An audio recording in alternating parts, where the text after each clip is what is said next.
How's everyone doing? Welcome to the final episode of After the After Hours with your boy TraderPrad. The final day of this week is tomorrow going to be a free fall Friday. Now get ready for tomorrow. Powell going on the microphone. Powell going on the microphone again.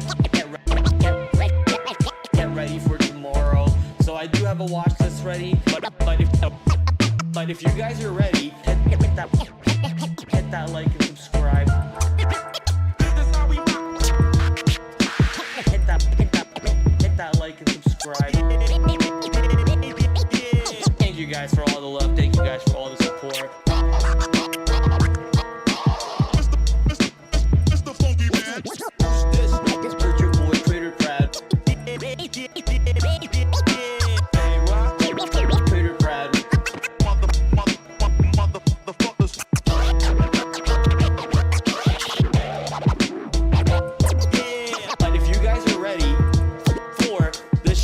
Started. Why don't we dive into the full screen and hit that like and subscribe.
Manually today. Yay! How's everyone doing, ladies and gentlemen? Welcome back. It is time. It is with your boy.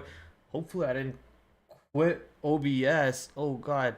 No, I didn't quit OBS. How are we doing? Not a good start today. What's going on? Software crashes, not able to work with this, but I guess this is something normal now. Usually, you know, I need to update my software. I think that's what it is. I need to update Stream Deck and I need to update OBS. Anyways, these are problems that I have to deal with later on. Let's talk about problems that you might have to deal with tomorrow on the stock market. Lots of opportunities across the board. Setting up after tonight. Today was not really that fruitful. You had some trades. For the most part, the market just traded sideways, if I remember correctly. FOMC, you got a little bit of volatility, but then that just ended up being a nothing burger for the most part. You had specific names that moved along, maybe like earnings names or some sector names, but for the most part, it was uneventful. I had a red day, so back on the red streak. Looks like confidence not so great at the moment, but you know, we're fine. We're fine. Just gotta, you know, stick to the process and stay away from some of the bad habits, which seems to be the problem. I can't stay away from the bad habits. Need to build new habits, and the only way I'll be able to do that is to actually effectively work on not making the same bad habits, the same bad mistakes that you do every single time. So, a couple of things that I have to battle with, but hey, that you get to see that journey live. So let's talk about that journey today. Let's talk about the journey that I had to go through on the market, and how I ended up with a nice red day today. For the most part, I was flat, right? My day was not that bad. But later on with FOMC, which was what a choppy FOMC move. After that dip and pop, I got long, and that really just broke the low, and I got stopped out, and then it makes the pop to the highs, and then I take the high breakout, and then that doesn't really have too much follow through, so that stops me out too. So it was just like, wow, what a dirty FOMC move here on the market. It looked like the market was going to start breaking down big time over here, because we had Trump talking about the semiconductor sector, possible restrictions being put on Nvidia and other semiconductor and chip makers, basically to compete against the AI business. So now we're getting a nice drop on the market. That drop capitulates and gets bought right back up right before FOMC, and you know, you think, oh, okay, maybe with FOMC we're actually going to pivot back higher, especially after, you know, triggering some stops on the low of that break, popping back and actually having some buying above 520. Nope, they go for another stop run, and then they go for a stop run on the upside too. So very choppy day today for the most part. Ugly. But you know, you get the cards that you're dealt with, and you gotta play with them. So for the most part today, I was actually not that deep red. It's this action over here that puts me to the red side. RCL, sorry, this is CCL. Tried to take some long. Did I put? Oh no, yeah, it's CCL. Tried to get some longs into CCL near $28 because it looked like RCL was going to you know, make a move through 270. So I got long into CCL over here to get long above 28. But the first initial idea trade plan was to get short on a fail to stay above 28, and had I done that, that would have been the right trade for me to take profits on. But you know, flip-flopped on my idea, and I paid for it. Stupid. You know, never flip-flop on your original idea. Just stay away from the trade, you know. This is easier. SLXN had a nice little scalp to the short side off the open. Later on in the day, had a nice little long, but those longs didn't really, I didn't play them as well as I could have. So for the most part, these longs were just flat, and you can see how the stock didn't really do too much anyways. Going into the close, it didn't squeeze as I thought it could have. But the SLXN potentially something to keep an eye on, as shorts seem to be constantly getting trapped on it yesterday and today. Multiple revolutions of the volume has been, or the float I should say, multiple revolutions of the float has been being traded every single day currently. So I'm sure shorts are getting trapped more and more. The stock trades volume, and the higher in price we go, so the short squeeze will be amazing to take a part in if we do get that opportunity. So I'm watching the shorts, but I'm also watching the longs. Apple tried to go short in near 238 because it looked like it was having you know, barrier around 238. There was a little bit of a size over there too, but at this time the market actually had a failed break a low a day. So on the pops, I just kind of started taking the exits on the trade. I didn't even want to hold to the stop, but you know, had I just held it to the stop, I would have gotten a nice little scalp to VWAP, but end up taking a little bit of a loser on that one. Wash trade, I'll call it. It was just the nothing burger trade for me, but you know, a loss is a loss no matter how small the amount is. DJT try a lower day break, and that didn't work out. And Starbucks, this one was a hard one to trade today. Very choppy, along with the market choppiness. Starbucks, it did look like it was going to set up for a long multiple times, but each one of those times, it starts to go right back into the lows and really tests the 105 area. So a lot of stop hunting to the downside, stop hunting to the upside too. So if you were looking for the shorts, you probably got stopped out a bunch of times, and you had to fight to get back in there. And if you were long, you probably got stopped out a bunch of times, and you had to fight to get back in there. Much later in the day though, you did have a good high day breakout. I was debating if I should take that or not, but going into FOMC, I decided I'd much rather just be flat and not look to take a trade into FOMC. So that was Starbucks on the day. Here are my actual winners. So this was a flat trade, actually. This is a flat trade. PACK, pops into the pre-market high area and breaks down. So I kind of chased this position on the break of $7, but I don't really have too much size there, thankfully. So I'm able to hold it all the way back against me, back into the pre-market high area where I add some size. But I noticed that the stock is holding above VWAP, above $7 on each little flush at the moment. So noticing that, I just take the flat exit. So that ends up being a flat trade completely. Don't really lose on that position because of the average. And then Wells Fargo, yesterday I was fighting for this trade above below 78 for a move above 78. Today I was fighting for the move above 78, which is a good thing, but it just didn't have that juice. It had a nice little double top into 79 or close enough to 79. Tried to hold this I'm not sure why the VWAP is not showing up when I take these screenshots. Oh, okay, it did on NXT. It just did not do it on WFC. My charting platform with my broker is just absolutely dog shit. This is why I use TradingView for charting. So WFC, watching how it did not have much follow through, especially on that pop. That pop got stuffed right back, so I just dumped this position, and that ended up being the right call on that name. NXT. After the stock, I went back and forth. I was looking at that $50 area yesterday. I called it out to you guys, but didn't really manage to stay above 50 off the open. Dumped to the downside, bounced off the lows, reclaimed VWAP. Looked like it had a failed breakdown of the range low over there, and then reclaimed VWAP. So I just threw a blind order into VWAP, anticipating that the stock would bounce from VWAP, but it did not bounce. So I just waited for the stock to eventually come back to the VWAP area for me to take my flat exit, and then, you know, that should have honestly been in this area, because the stock not bouncing off of VWAP the way I wanted it to. That should have been immediate get out of the trade in that next pop, instead of waiting for a bigger pop. But once the bigger pop just came in and didn't have much follow through, I said no thank you. Here was my best trade of the day.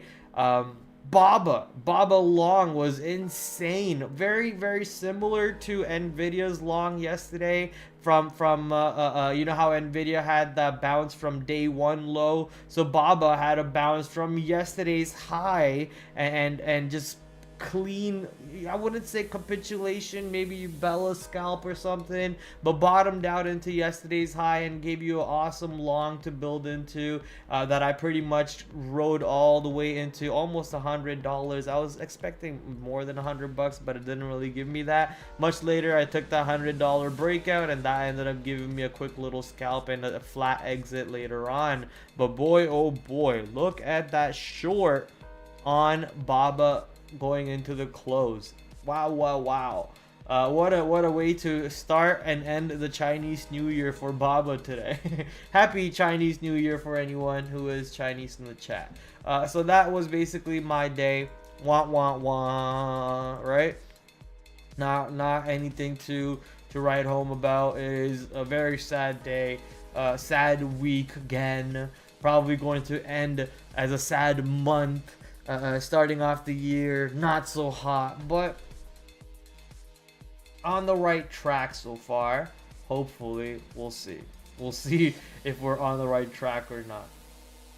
Okay, time to go to the watch list. So for the watch list tomorrow, it's just going to be earnings. The big three reported today: Tesla, Meta, and Microsoft.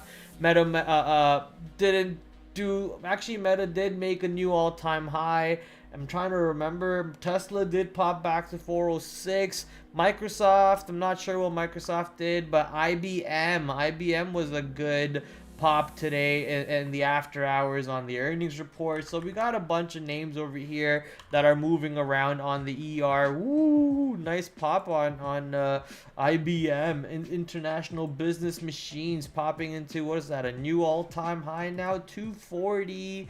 Yeah, that should be a new all-time high. Stock is now at 250 with the high above 250, 258, 260 almost coming into play on the earnings reaction high. So let's go. I like to see things like that on earnings moves for us to play off of on the next day. Let's take a look at how Tesla reacted. So a little bit of a move to the downside first, but then going back up, potentially conference call maybe, helping that boost back up to 406. And the next one was Microsoft. Ooh, Microsoft tried to pop twice and failed both times.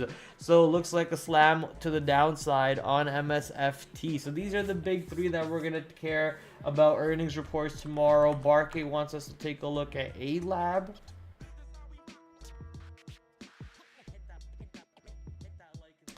I don't really see a day trade on A-Lab, so I'm not sure if I'm going to spend too much time on that. And you also said Uber, if I checked last time. Uber, is there any news on this? Like, if there is no news, I'm not really going to care about Uber tomorrow. That daily range is not interesting either. No specific news. Waymo freeway ride testing could hurt Lyft. Lyft is already you know, in another big pile of trouble right now with some stupid rapper who's like 600 pounds, can't get into a car, so Lyft has to pay her $1 million because she's too fat. I just can't believe it.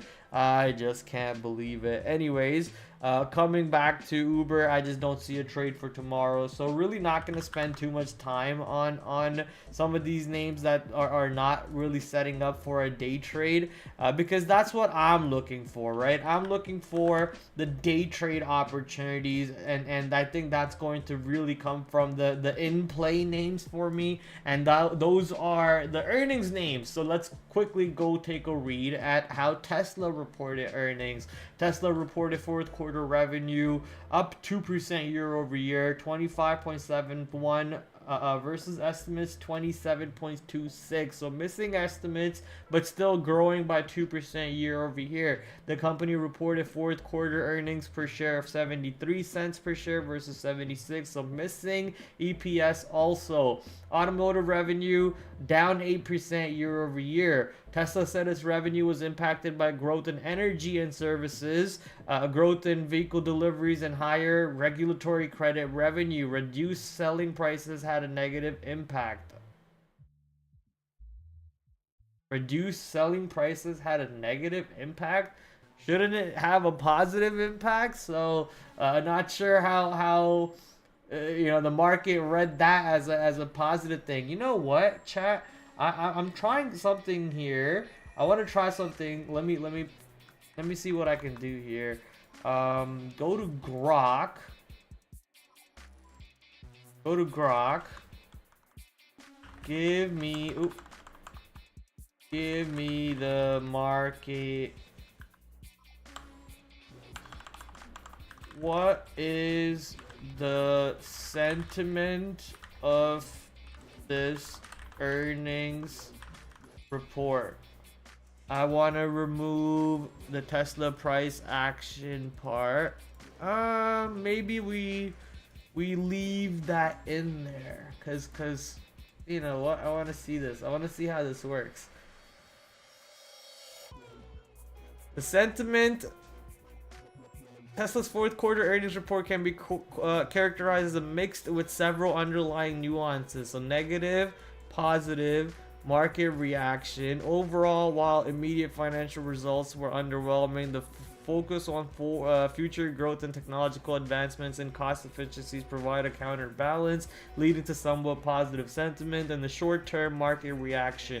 However, the sentiment could be described as cautious optimism given the backdrop of the missed expectations and declining annual deliveries. So you do get a little bit of a summary, but what I'm trying to do is see if I could potentially make use of AI and the news. As soon as you get the news, you pass it through AI. AI disseminates the information, quickly looks at the stock, sees if the stock is moving up or down, and then makes the trading decision to get long or get short for you. Basically, an AI based entry system. So sorry, AI based news reading that has an entry system behind it too. So looking to see how this would play out. So let's say we pass the earnings report through this.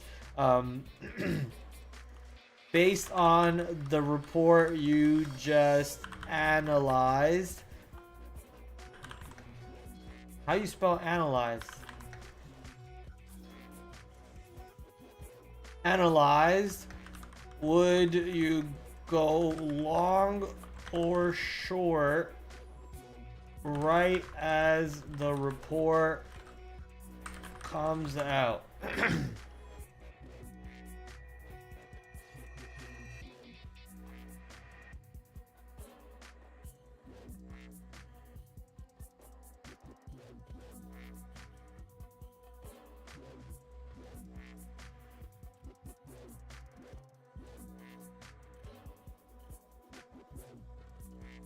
What a bullshit answer. What a bullshit answer. What did the stock do initially? Let's see. Initially, it did sell down, I guess, on the original reaction of the report, because the report was, hey, we missed on the EPS, we missed on the revenue. So a lot of algos are basically seeing, what the estimated is, and then what the actual is, and how far away from the estimate are stocks reporting, and then the percentage, and based on that percentage, they'll basically try to sell it quickly and get a quick little scalp out of it. So most of these reactionary moves that you see that happen with a lot of volume and a big move, sometimes obviously it's a trader actually making that decision, but to move Tesla like that, you got to need a lot of money. But the things like these, when they trade off of news, when they trade off of earnings, sometimes it's just algos making that decision, and then potentially some of these algos later on kicked in and they said, oh, hold up, this move is actually positive, and then buyers coming in and following it along with it. So I'm trying to see how that works. People using it would be interesting. Based on the report, however, this Grok gave me an absolute bullshit answer. Maybe I need to use the Chinese AI, because China #1 in the AI sector. But on the report, let's continue down the report ourselves over here, or maybe we can just actually go back into here and actually read it. Revenue miss per share, we saw that. Decline in annual deliveries. For the first time, Tesla experienced yearly decline in vehicle deliveries. Automotive revenue down. Significant year-over-year decrease in automotive revenue. Positive aspects: record deliveries and energy storage. Despite the annual decrease, the fourth quarter itself set a record for vehicle deliveries and energy storage deployments, showcasing operational strength in specific areas. Model Y success. Tesla highlighted the continued global success of the Model Y, reinforcing its position as the top-selling vehicle. Cost reductions. The company achieved its lowest cost of goods sold per vehicle, which is a positive sign for profitability if sales volume can be maintained or increased. AI and FSD. This is going to be a very, very important thing. Tesla reported significant increase in AI training compute and plans for a full self-driving launch in 2025. Points towards future growth in autonomous technology. Product plans, announcements of new, more affordable models, Cybertruck, Tesla Semi, Roadster, deployment or pilot productions offer optimism about Tesla's innovation pipeline. Nothing about Prime. Market reactions. Obviously, we can check out the market reactions ourselves later on. We don't need AI for market reactions. So market did pop higher, right? Stock did pop higher back into that 406, 405 area. So as long as it's holding above 400 on any dip tomorrow, I think looking long is not a bad idea in my opinion. So I will for sure be watching for as long as the stock is holding above 100. sorry, 400. But once it's not holding 400, if it's even weak in pre-market below 400, you can just potentially start looking short at that point, and look for a good move back into 380, maybe even 370 comes into play tomorrow. I wouldn't be surprised by that if it's weak under 400. But if it's strong above 400, then you would want to see how strong the rest of the market is, because this report is not really like a big blockbuster out of the ballpark report, right? So we're not actually bullish on the report, but we're also not big time bearish on it. At least I'm not big time bearish on it. The cyber cab robotaxi will pursue an unboxed manufacturer strategy and is set for volume production beginning in 2026. So that's next year. Tesla stocks, okay, we already read that. I'm quickly scanning the actual report itself to see if there's anything about an outlook, and I don't see an outlook. Nope, don't see an outlook, sadly.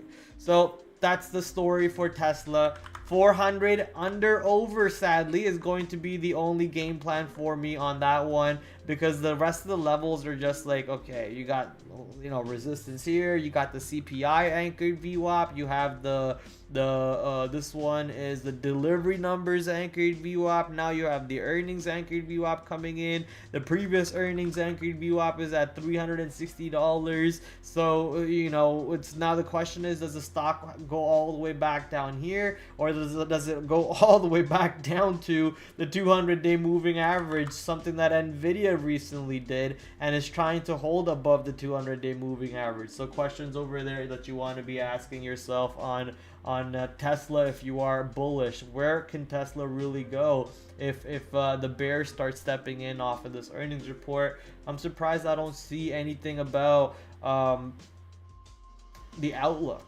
That sucks, because I would love to see the outlook on Tesla. Let's go to the next stock that reported earnings. Microsoft, the big slap to the downside, even with a good report apparently. So what happened with Microsoft here? Is that the report? Nope. Is that the report? That's the real report. Here's the report for us. Microsoft reported second quarter 3.23 versus 311, 6.96 versus 68.78. Looking good. Where is it? Cloud segment revenue in the Microsoft Intelligent Cloud segment, 25.5, increased by 19%. Within Intelligent Cloud Server products, revenue increased 21%. Azure Cloud Services revenue grew by 31%. Revenue in the Productivity and Business Progress segment was up by 14%. Revenue in Personal Computing was relatively unchanged, so flat. Microsoft's capital expenditure was 22.6 billion in the second quarter. Innovating our tech stack, helping customers unlock the full return on investments of the AI to capture the massive opportunity ahead. Already, our AI business has surpassed an annual revenue rate of 13 billion, up 175% year to year. This quarter, Microsoft Cloud revenue was up 21% year over year. We remain committed to balancing operational. So everything was good. Why did the stock go down? Discusses and provides forward-looking guidance at 5:30 p.m. Okay, so why did we go down over here? You know, potentially something to do with the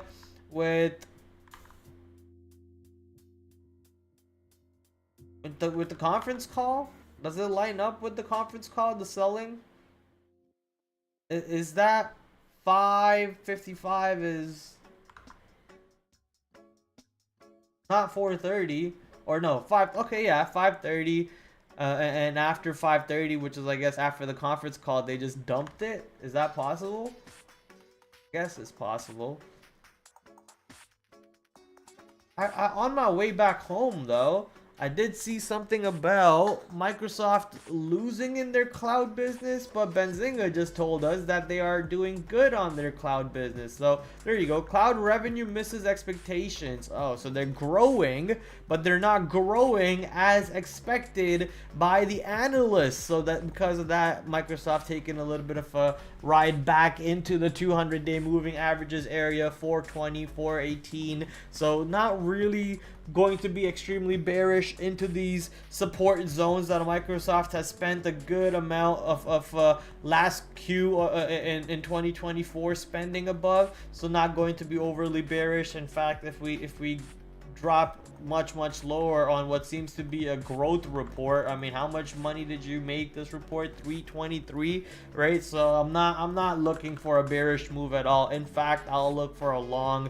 The lower we go, the more I'll look for a long on Microsoft. So at the moment, you know, it looks like we could go into 400 tomorrow, and if it does, I am much more interested on the long on this stock. So watching how pre-market sets up on Microsoft. MSFT, and next one was Meta, META, Mark Zuckerberg. Let's see how Marky Mark did today. Marky Mark and the Funky Bunch, is that what the band was? I forget what the band name was, damn it. But let's read the report. $8 in the quarter compared to $677. Wow. All right. 48 billion compared to 47 billion, so not really that big of a beat on the revenue, but monster beat on the EPS side. Now exceeded analyst estimates on the top and bottom lines for 8 consecutive quarters. Revenue up 21% year over year. Family daily active people up 5% year over year to 3.35 billion. Take in that number. Out of 8 billion people in the world, they have 3 billion people signed up to their platforms across Instagram, WhatsApp, Facebook. What else do they own? I don't even know what else do they own. So just across those 3 apps, I guess you had 3 billion people using their platform. Ad impressions jumped by 6% year over year, and average price per ad increased by 14% year over year. Costs and expenses came in at 25 billion, up by 5%. Capital expenditures at 14.84 billion. The company ended the quarter with 77 billion in cash equivalents, and marketable securities, and 28.83 billion in long-term debt. Meta noted its headcount was up 10% year over year, but they were going to fire a bunch of people and replace it with AI, weren't they? We continue to make good progress on AI glasses and the future of social media. I'm excited to see these efforts scale further in 2025. Guidance expects first quarter revenue to be in the range of 39.5 to 41.8 compared to estimates of 71. Guidance also approximates 3% foreign exchange headwind. Expects 2025 full year to be expenses in the range of 114 to 119. Dude, dyslexia. The company anticipates full year capital expenditure to be between 60 to 65 billion dollars, driven by investments in generative AI and the company's core business. While we're not providing the full year 2025 revenue outlook, we expect the investments we are making in our core business this year will give us an opportunity to continue delivering strong revenue growth throughout 2025, the company has said. Management obviously holding a conference call at 5 p.m. blah blah blah. No outlook. The new trend, everyone wants to follow the Apple trend. All right, whatever. So nice pop off the earnings report into $700, but then not really able to stay above 700, right back into today's high, and bouncing a little bit above today's high. If Victor H Investing is in the stream right now, he is probably loving his position on Meta. So he's caking it on this Meta long, watching it go above 700 today, and a little bit of a pullback, but still holding above today's high or yesterday's high and looking damn bullish, baby. So clearly on everyone's watch list tomorrow, it'll be META. Is there any Meta leverage ETFs? Meta 2X. Ah, there are. Do these do volume? Because now Meta is in the cuckoo ranges in terms of price. This one does decent volume. That's not bad. METU. This is to the upside. Bull. Okay. Two. Meta 2x. That's Tesla. That's Meta.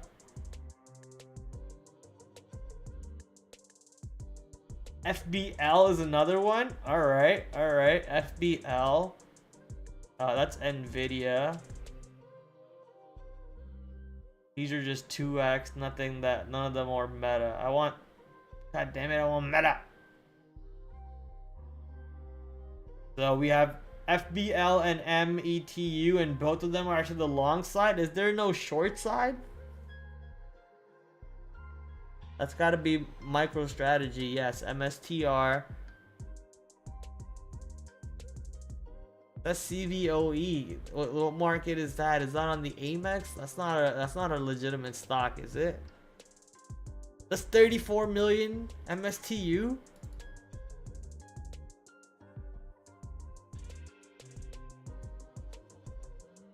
I don't know if I can pull up this stock on my broker. Should be on the Amex if it does trade. That's great liquidity if this trades. Oh, this is MSTR though. Okay, I don't care. So FBL, how much volume do you do?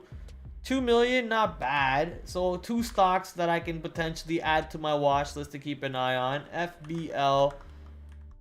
What's the other one? I already forgot. Meta 2x METU. So 2 of the names over here to keep an eye on for some activity tomorrow, potentially to use as a proxy with Meta, because if Meta's trading around 700, the spreads already on Meta is insane.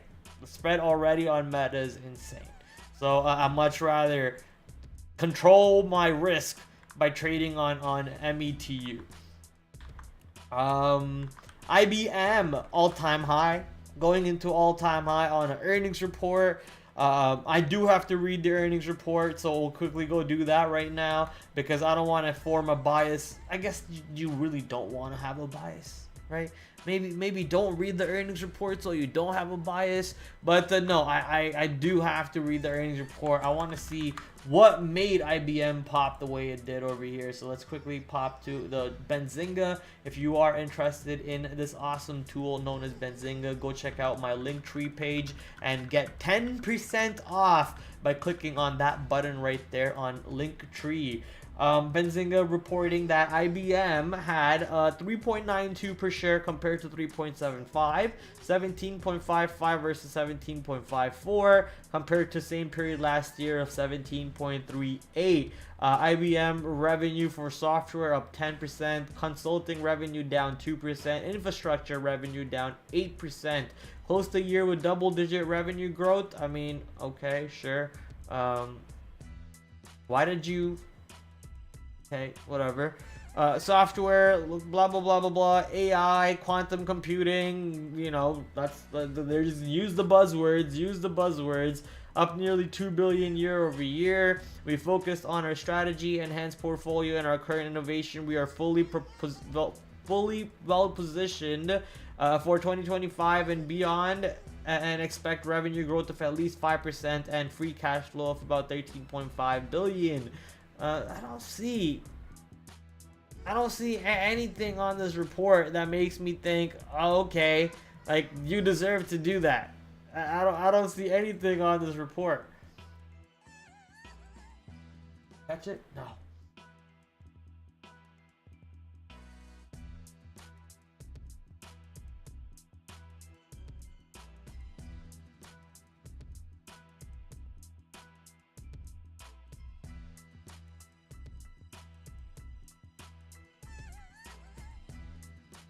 Like less than 1%, you know, round it up and give them a 1% increase from same period last year. So why are we why are we buying IBM the way we are over here? I don't have any clue. But shout out to IBM for popping into a new all-time high and then holding it the way. This is why you don't want to read the report sometimes, right? This is why you don't want to read the report sometimes. What is IBM's PE?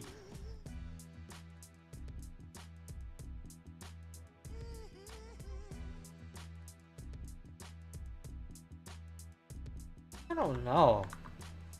I don't know about the bullishness of this trade tomorrow. I'm questioning it. I am questioning it a lot. I think I'm not going to look for breakouts. If it's bullish above 250, right? I'm going to play the under over 250.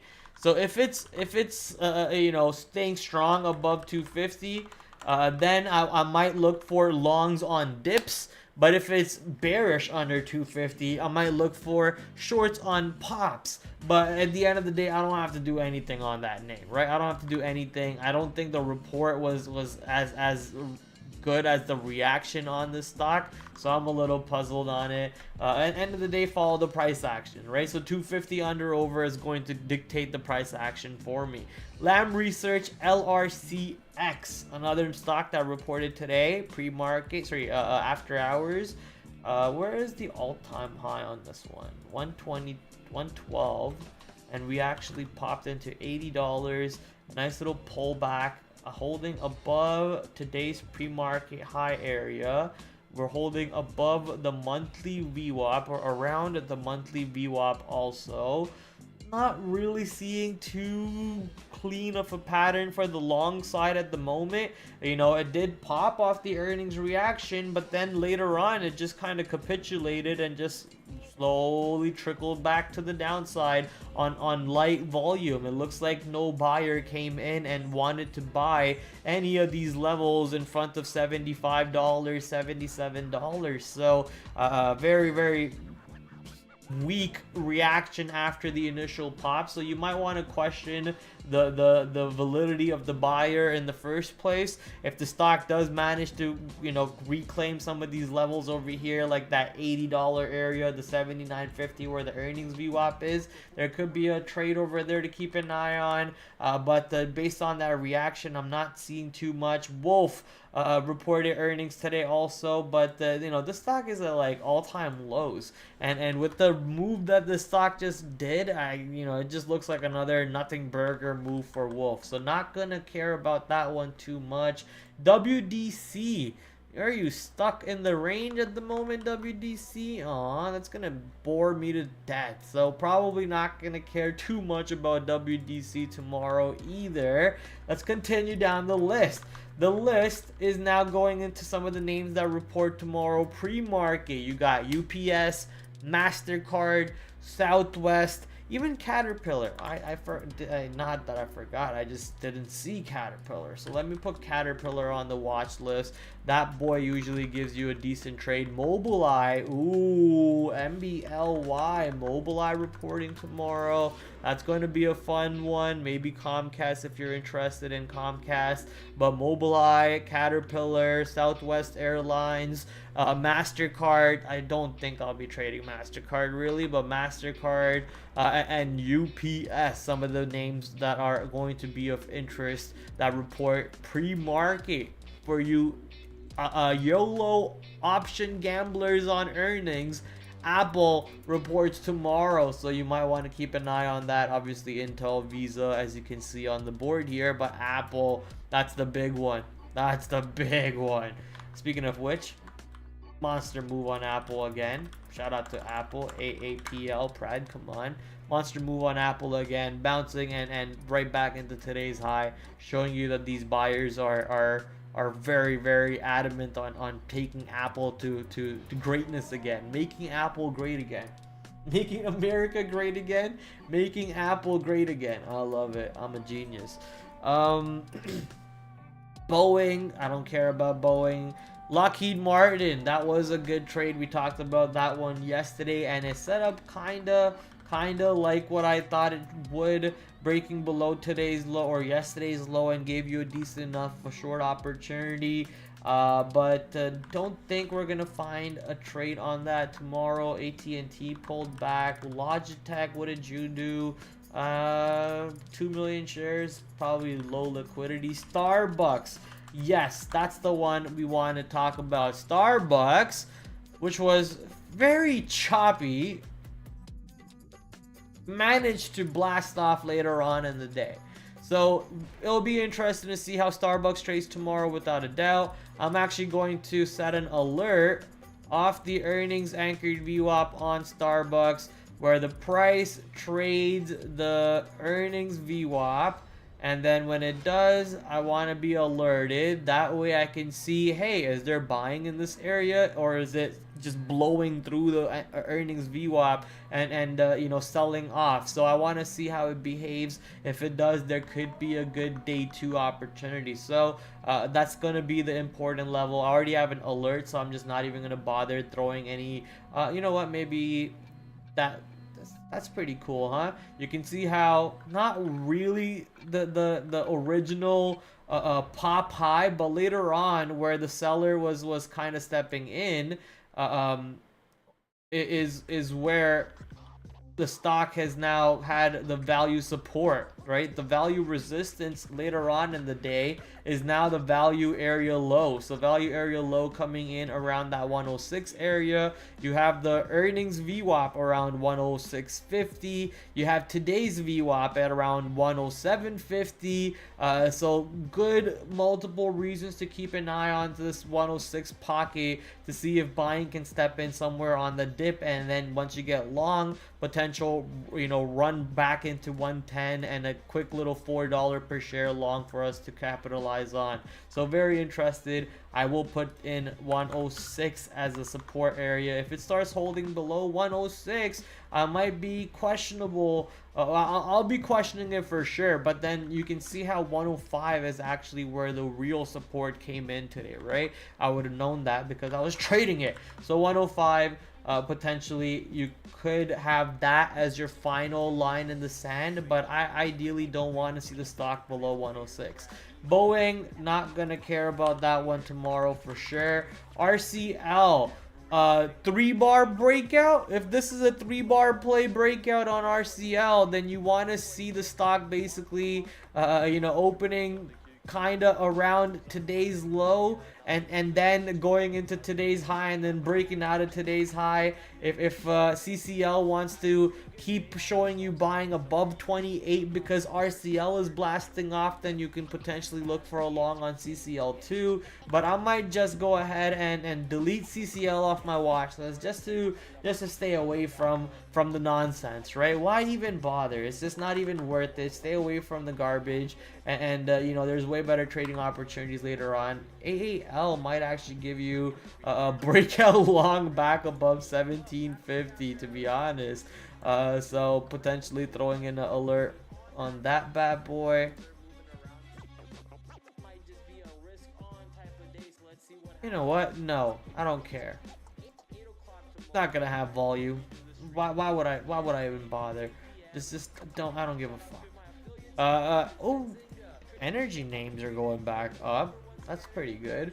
But yeah, RCL potential day 3. Yes, day 3. Day 3, potential day 3. Let's quickly go back to where is the watch list that Centerpoint usually posts. NXT, nope, don't care about that one. FFIV, very illiquid name, very illiquid name. But if the stock gets above this 300, 301 and shows you buying above the 300, 301 area, you're basically playing under over at that point. So I might be interested to see how the stock plays in this zone. It was slammed down off the open, bounced off of you know, the yesterday's VWAP, technically right around the 5-day moving average, right around yesterday's VWAP. Also, if you turn on that indicator, you can see how yesterday's high wasn't that far away from that price. I guess you could say it was a little far, but you know, 277, 275, couple not even one full ATR. Actually, yeah, only $5 ATR for this stock for a $300 name. There's only a $5 ATR. I call shenanigans on that. Bull crap. Let's go check that for ourselves. Okay, I guess $7 ATR now because of today's move. So I guess it does have only a $5 ATR. Insane. Or this ATR calculator is probably wrong. I don't trust the person who actually made that ATR calculator. It wasn't me. I found it in the TradingView public scripts. Whoever made it, I don't trust that person. But it's on my charts to be safe. But I always double check on Finviz. FFIV 300 under over. I think there's an opportunity there to keep an eye out for. NXT, I guess it's not a bad idea to keep an eye on this one too. It could have a potential day 2 if it gets back above 50 and holds above 50. So for now, your resistance is 50. You're just playing under over 50. I'm not going to short it below 50, but I would like to go long above 50. Same idea for FFIV. I don't have to short it below 300, but I would like to look long if it starts showing buying above 300. So a couple ideas over there to keep an eye on. Nvidia, just watch the ranges. Look for VWAP continuation trades. Look for consolidation breakdowns. Make sure you're watching the market. Simple mechanics, if applied on Nvidia, you'll be able to find a trade opportunity through that. For example, let me just zoom in a little bit. You got the opening range breakdown. Hindsight 2020, right? Whatever, call it what it is. You got the opening range breakdown. You got a nice consolidation that breaks, that doesn't really have too much follow through, but basically you're short what, 122, and you get a drop into 120. What more do you want? Then it capitulates, and then it basically sets up for a little bit of a rebound back into VWAP. Gives you a multiple bottom long. That capitulation also gives you a $2 pop to scalp into. So let's quickly zoom in over there. If you were able to tape read and catch the long from 120, you get a quick $2 scalp in 1, 2, 3, 4, 5, 6 minutes, right? In 6 minutes, you get a $2 scalp on Nvidia. Let's go. What more do you want? So very, very important to keep an eye on this name tomorrow. If it does get below 116 on the daily chart, that would kind of make things a little bit of you know, troublesome on Nvidia. So we'll see if that is in scope on this name. You know, Trump did come out and put some scare into the semiconductor sector. He said something about China and things about you know, potentially blocking or putting more restrictions to make sure that companies like DeepSeek don't end up using the American infrastructure. They don't want them to use Nvidia chips to make AI and be better at AI than America, right? The whole idea of Stargate project was to put America as the #1 spot for AI. But right now, what we are noticing is America is losing the race, like the space race, like the arms race, like the nuclear race. We have the AI race, and now the AI race is coming to full front war territories with China beating us. So watching how that one plays out. Not too long ago, Elon Musk actually said China was very, very behind us. That doesn't look like the fact. That doesn't look like the fact at the moment. So we'll see how far back China really is, or how far ahead China really is. And then you also have the hidden giant with the you know, all kinds of hackers in the world, which is Russia. Who knows what kinds of AI capabilities Russia has? Like, Jesus Christ, right? So obviously you want America to come out on top, and if they do ban exports of Nvidia chips and semiconductors, some of these names could take a bigger nosedive. So keep an eye out on these stocks, especially Nvidia, because that is the #1 touted for that AI chip that they got. DJT announced that they have a partnership with Charles Schwab for Bitcoin and so on, or cryptocurrency in general. So DJT announcing a partnership with Charles Schwab. Last time DJT, sorry, not BK, DJT. But last time they said they were going to partner with BKKT. So now that they have an actual definitive partnership with Charles Schwab, I think it's definitive. But now that they have a partnership with Charles Schwab, they're simply not going to have a partnership with BKKT. And then, the stock also has a short report coming out basically saying the same thing. They're saying, hey, they're not going to partner with Charles Schwab anymore. So they're not going to partner with BKKT anymore because they partner with Charles Schwab. So nice drop on BKKT. Any pops on this stock, I'm basically going to be looking short. Sadly, did not find any shares. I kept trying to find shares to short on this name. It's just unavailable. It was so annoying. It had a perfect bouncy ball breakdown, if you ask me, into lower day, a flat bottom into lower day, and then it just, and if you turn on, why isn't that indicator working? I thought 19.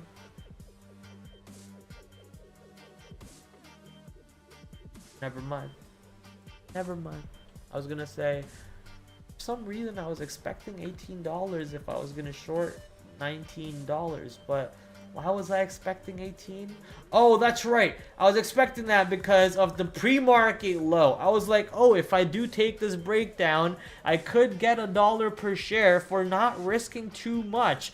For only risking maybe 20-30 cents, I could get $1 per share on that position. So because of the pre-market low, but sadly I was not able to locate any shares on the short side. If it does give me some shares tomorrow, I will be interested on that. Planet Labs, PL, popped in the pre-market, popped in the after hours yesterday, but got slammed off the open right back into $5. The stock is still building a good base into $5, but a big slam down from that 625 area today. Still good in my opinion for the swing, for the long, as long as the stock is above 5. So I'm very interested in this one for personal accounts and for a day trade potentially also, if you can find a good setup to get long into. But right now with that candle, the setups for the most part are going to be killed for the long side. I don't want to look at WFC, but I'll just mention it for you guys. WFC, as long as it's holding above 78 on dips, you might want to be looking for the long on that name. We'll go back to, I guess, the center point watch list. MRNA, do you have a good looking chart? Ooh, nice little flat bottom break, but like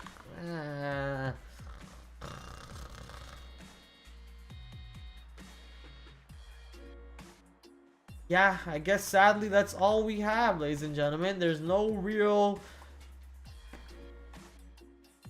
I mean, I shouldn't say that's all we have, because what we have is a lot. What we have is a lot, right? Tesla, Meta, and Microsoft, that's a lot already right there. On top of that, you have IBM. Then you have some stocks reporting tomorrow pre-market, some stocks that reported today or yesterday, or the day before that. And then you have some news-based moves, and then you have AI basket. You also have China basket. Let's just, make this list a little bit bigger. You have the China basket. So the watch list is, as long as you want to make it, but the smaller you keep your watch list, probably the better tomorrow, because you want to be mainly focusing on what's going on, and at least on these 4 top names, and maybe a little bit of a sprinkle later on in the day. You want to scan to see if these stocks are giving you a good setup to play into. But right off the open, these 4 are going to take all of my focus, mainly maybe just even these 3.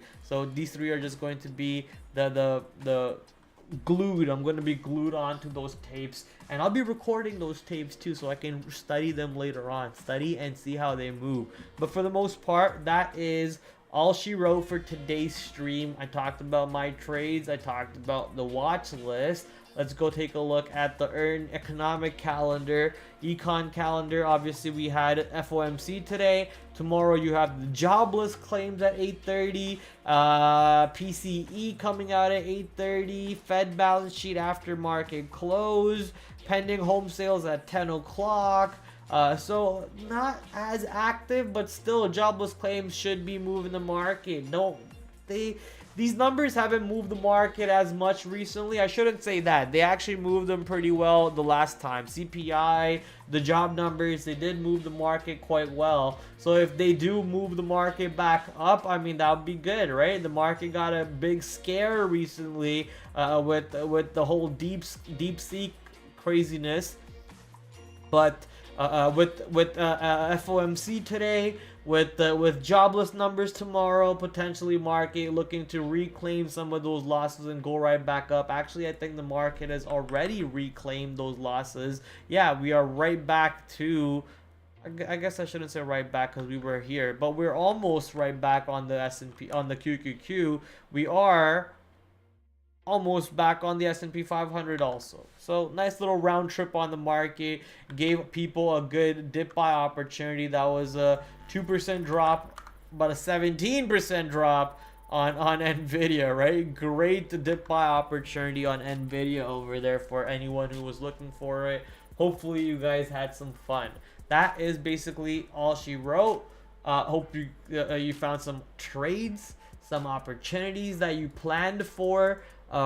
Get some levels, some ideas, put them in your notes, be ready for it, because it's going to be another fun one. No FOMC fun tomorrow, but it's going to be a fun one in the sense that the big three reporting is going to give you a lot of volatility on themselves, on those three names themselves, regardless of what the market is doing. I think Meta is going to be insane tomorrow, insane. So I can't wait to see what type of trade set up over there. Quickly taking a look at the IPO calendar, looks like we have one IPO to keep a potential eye on. BBNX. What does this stock do? Looks like a biotech name. BBNX biotech beta bionic. Okay. Financials.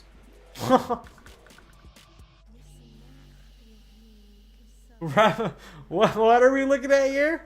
What? That's bullcrap.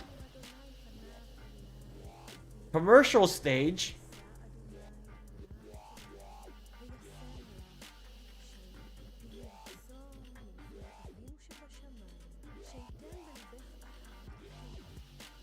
Yeah, but aren't people taking like Ozempics to deal with this now?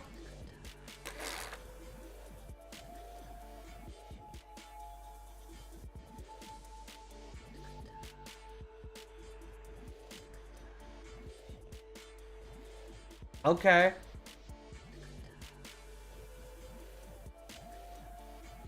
All right. I don't know how good or how amazing their product is. If they're actually selling it at the moment, but looks like they're growing. They don't have a PE, so they don't make money at the moment. But the growth is insane, right? The growth is insane. So let's see if this IPO is going to be something to keep an eye on. $16 to $17, offering 10 million shares to the market out of 600 million enterprise value, which is not bad, and shares outstanding is 40 million. So it's not like a small cap. It is a small cap, but it's not like a complete low flow garbage Chinese name that is designed to squeeze and just have like a complete pump and dump move, right? This could be actually a fun stock to trade tomorrow. So BBNX for sure on watch. Put this one on your watch list. And on that note, I'm gonna call it a night. Time for me to go kiss my niece goodnight, and then get ready for all the fun I'm going to have on the market. So I wish you guys good luck. TraderPrad out. See you tomorrow for the final stream of the week. Peace.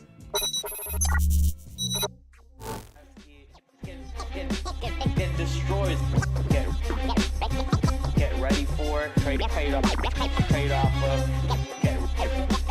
Get ready for the watch list for tomorrow, ladies and gentlemen. So I'm gonna bring in my big screen over here, back to another brand new week of After the After Hours with your host TraderPrad. I'm doing great. Hopefully you guys are joining me on that great side. Markets are moving around. Might just be a risk on type of day, so let's see what happens. 8 o'clock tomorrow. As you guys know, we do the stream Monday to Thursday, 8 p.m. Shout out to my affiliate sponsors, Benzinga, Trade Ideas, the #1 scanner to go to, Trader Sync, promo code down below, promo code PRAD15 to get 15% off. I will catch you guys tomorrow, 8 o'clock, same time, same place. Until then, TraderPrad out. Adios.